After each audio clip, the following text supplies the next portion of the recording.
Well, it's really great to be here today, but I want to talk about different ways that people think. And one of the first steps is realizing that different kinds of thinking exist. Another thing I want to challenge the educational system with is there's some really great minds in the past, and what would have happened to them if they were in today's educational system? What would happen to Michelangelo today, Beethoven today, Thomas Edison, a lot of people? What would happen to them? Okay, you're all familiar with Michelangelo's art, and there's been a book written about Michelangelo by one of his students. It's been translated into English, and he was a lousy student. He dropped out of school at age 12. That's sixth grade. Sixth grade high school dropout. That's Michelangelo. His father hated art because he didn't consider it learned. He wanted him to grow up and write legal documents. Ugh. Now, fortunately, he was raised in a situation where he had access to stonecutter tools. So he had some exposure to it. All the churches were doing all kinds of art. So he grew up with exposure to it. This brings up another very important thing. How do students get interested in something? They get exposed. I ended up in the cattle industry because I was exposed to it when I was 15 years old. How about Beethoven? He had great accomplishment, but a lot of adversity. And he wrote his greatest works when he was half deaf and all the way stone deaf and couldn't perform anymore. And we're still playing his music today. In fact, he had a piano company build a special device to go on the piano to help him to hear. And this is a reproduction of the device, maybe the Orpheus Institute. But he wanted to accomplish things. Okay, this is one of my most important slides. The different kinds of minds. I'm a photorealistic visual thinker and object visualizer. And you know what? I can't do algebra. And I'd be screened out of today's educational system. I do talks all over the country on education. I'm talking to high school kids that can't graduate from high school because they can't do algebra. Well, if I'm going to be a chemist, I need algebra. But for a lot of things, you don't, and we need visual thinkers. We need visual thinkers to solve problems. Another kind of mind is your mathematical mind, a pattern thinker. They think more mathematically. They don't think in pictures. And then you have the verbal facts people. Now let's look at how the different kinds of minds approach problem solving. Visual thinkers are bottom-up thinkers. Concepts are learned with specific examples. I've done a lot of work on improving things in the livestock industry, but it was something specific. It wasn't vague and abstract. A lot of verbal thinking on a lot of different issues, it gets very abstract. I got to have an issue that I can really put my head around so I can do something about it. But the first step is we got to realize these different thinkers exist. The skills can complement each other. Think about the iPhone. Steve Jobs was an artist. That's why your phone's easy to use. The mathematicians had to make it actually work. And I've had some brain scans, and I found out that I've got some big visual thinking circuits. And this shows my lack of working memory. So what am I doing with this piece of paper up here? This is my external working memory, because I don't have working memory. It's all full of water.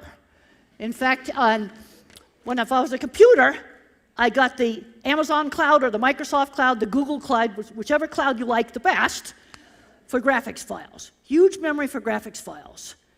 If I can convert it to a graphics file, I remember it. But I'm only a 286. Or a one-bar phone when it comes to working memory. No, so that's why I have these notes here, because it's my external working memory.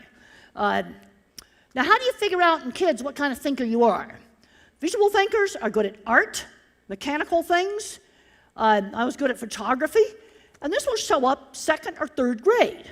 Mathematical thinkers be good at math, and one of the big mistakes that's made is they're giving the kids baby math, and so the math ability doesn't get developed. Another thing about some of these kids that are super good at math is they do it in their head. Don't make them verbally show their work. That's not how they think. We've got a big shortage right now of computer coders. Well, maybe computer coding needs to be introduced to third graders. And then you have verbal thinkers. Love history, love facts. Verbal thinkers, I need them to make my things more linear. Many of my books have co-authors, because a visual thinker tends to be scattered, so I need a verbal thinker to make the book more linear. See, that's the different kinds of minds working together. Now, I want to talk about the space program. I always loved the space program. It was the greatest achievement of my generation. And there's now people that were mission critical that are now getting recognized. And I was very emotional to go down and visit the vehicle assembly building. I just loved doing that. There was a guy named Hal who did algebra equations for fun, a recluse in a messy office. He admitted he didn't do any of the work, but without his equations, the lunar landing would not have worked. He was mission critical. Katherine Johnson, the mathematician, and she finally got recognized. Her mathematics for calculating orbits was absolutely essential.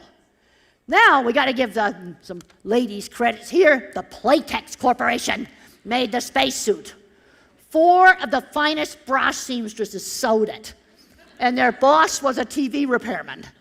This was probably not the mathematics department here, but the spacesuit was super mission critical. I had another, when I went and visited Cape Kennedy 2.5 years ago, I found out maybe the right stuff rides to the moon, but the geeks and the misfits and the kids with labels build the stuff. I spent 25 years in construction, and I worked with skilled tradespeople that today would be diagnosed as autistic, dyslexic, or ADHD. So where's that kid today? Probably playing video games in the basement because nobody thought to let him play with tools when he was little. Also, one of the people that worked on this launch pad, he had Tourette syndrome. Now this brings up an important thing about identity. Autism is an important part of who I am, but career comes first. And people ask me all the time, was it really hard as a person with autism to go into the cattle industry? No, back in the 70s, being a girl was a bigger barrier than autism could ever be. And they really did put bull testicles on my vehicle. That scene happened. And another thing in the movie that's totally true is visual thinking. It shows that accurately. Now, my grandfather was the co-inventor of the autopilot for airplanes. And he worked with another person that probably was autistic, probably a visual thinker, who came up with this idea for 3 little coils. Then my mathematically minded grandfather, MIT-trained engineer, did the math for it. The different minds working together. A lot of kids are getting labels, autism, dyslexia, ADHD. I'm worried about them getting screened out. We need their minds. Thomas Edison was labeled as a hyperactive high school dropout. He's got some autistic traits. Jane Goodall only had a 2-year secretarial degree when she did her famous work. Would that be possible today? I want to make you think. Steven Spielberg, bullied, dyslexic, rejected from a top film school. One of the things that saved him, he was exposed to movies when he was a little kid with his Super 8 movie camera. I got bullied in high school. They called me all kinds of names like tape recorder and bones. They go, bones, as I walked across the parking lot. And the only places I was not bullied was when I was doing a shared interest with a friend of mine, riding horses, some other friends I had with electronics, friends through shared interests. Schools need to be keeping these classes: art, sewing, musical instruments, woodworking, theater, welding, auto shop, creative writing. We need to be keeping these classes. They also teach practical problem solving. A Nobel Prize winner was 50% more likely to have an arts and crafts hobby compared to just some other scientist. That's another reason. Steve Spielberg, bullied in school. What would happen to him today? Albert Einstein, no speech until age 3. He'd probably be in an autism class today. Where would he go today? I want to have you think about that. And the debate between so-called useless humanities programs such as calligraphy should not be ignored. Calligraphy was one of the things that helped Steve Jobs to be a good designer. We got kids today who don't know how to hook up a garden hose. They've gotten totally away from the world of the practical. I have a livestock handling class, and my students have to do a scale drawing. And we've got some students today who've never used a ruler to measure anything.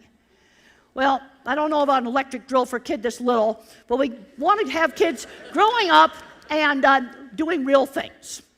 And I loved this kindergarten. They had 5-year-olds making things out of broken computer parts. And this is actually an Italian model. They believe in hands-on. We've got a huge shortage today of skilled trades. Plumbers, electricians, mechanics, welders. Computers are not going to replace this. Maybe in the future the computer will diagnose your medical problems, but it won't fix the hospital's air conditioning. Always going to have people to fix things. These self-driving cars, they've got a lot of different sensors and complicated stuff on them. Had a chance to visit Apple, that was super cool. And they need coders. They need them really badly. And there's a lot of kids out there that are good at math. Somebody needs to introduce them to coding. And when I was a young kid, I used to love to do little projects. That was a little bird kite that I invented, and I had to tinker to make it work.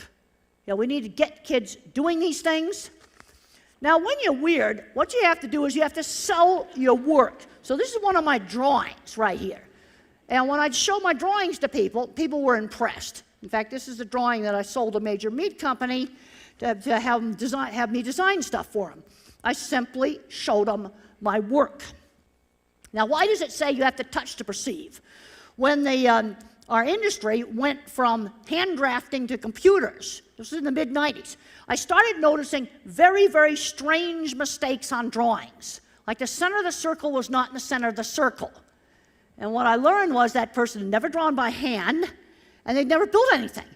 And even today, I got some drawings from a major engineering company, had some concrete work in it, with no reinforcing rod. Really? I don't think that's a very good idea. They're not seeing their drawings. When you're weird, you got to show what you can do. Show your work off. That's what you got to do. And this is a picture of one of my early jobs. And this is the kind of pictures that I would put in my portfolio to show clients. An interview for me was spread the drawings on the table, put the pictures out there, give them my brochure. In fact, that's the replica of one of my systems they built for the HBO movie. And I love the fact they put my projects in there. I've also realized that working with building things changes your attitude about how you do stuff. You have to actually get stuff done, and it's something specific that you have to get done. It's not abstract, it's real. And there's my brochure. Black and white, because back in the 70s, 80s, and 90s, color printing was just too expensive. There was no way going to pay for color printing. So I made it really nice in black and white. Now, what are some of the common denominators of some of these kids that are different, and some of these individuals growing up with lots of books and learning? When I was a young kid, my mother always read to me. I had some very good teachers. This is super important. I didn't talk until age 4, so I had a very good speech teacher, and if people talked too fast, I couldn't hear what they said. It sounded like blah, blah, blah, blah, blah. So my speech teacher would slow down and enunciate the hard consonant words. I had Mrs. Deach, my 3rd grade teacher. Mother had a really good sense of how to stretch me. A lot of these kids are getting too overprotected now that have a label. And the problem you've got with autism is it goes all the way from Einstein or maybe Thomas Edison to somebody who can't dress themselves. And you got the same word. So the verbal thinkers get locked too much into the word. And early exposure to career interests, learning how to work. My mother got me a sewing job when I was 13. I was cleaning horse stalls at 15. Learning how to work, super, super important. Great mentors. I had a wonderful science teacher. He actually was a NASA space scientist. And what he did is got me interested in studying, because now education was a pathway to a goal. It wasn't just do it for the sake of education. I'm seeing a lot of kids today, they're doing really super well in their academics, but then when school's over, what's next? Well, this is the reason why they need to learn how to work. I counsel a lot of students. I said, if you're in college right now, do career-relevant internships. Go out and try on careers. Find out what you love, but also maybe find out what you hate. It's important to do that. Can't get an internship? I say, get on your department's webpage, get on the web pages of a whole other departments. There's all kinds of interesting stuff going on that you can get involved in if you just look. And then you discover something. Because originally, I thought I was going to be an experimental psychologist who studied optical illusions. Well, that wasn't what happened to me. It's just that simple.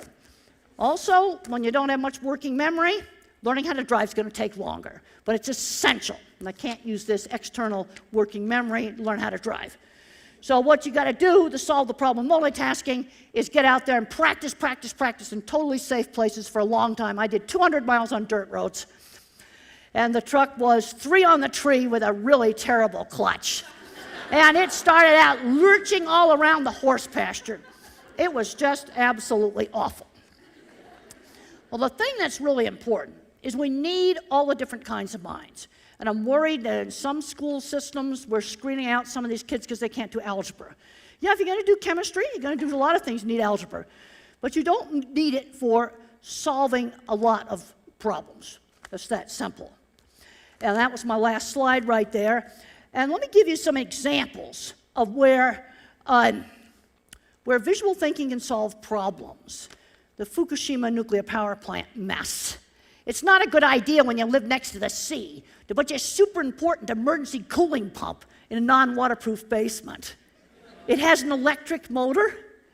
That doesn't work too well underwater. Watertight doors would have saved it. Then there's the Boeing Max mess. You all know what a Sharpie pen looks like? Would you trust one of those stuck on the side of an airplane, wired right into active flight controls, and you didn't tell the pilots? I don't think so. You see, when you think about it visually, you see it. Mathematical kinds of minds, they calculate risk. Visual thinkers can see risk. They can also see solutions to problems. I can see a pigeon just taking that sensor off, then what happens? Well, it was a disaster what happened. There were other mistakes that were made, but that was the first mistake.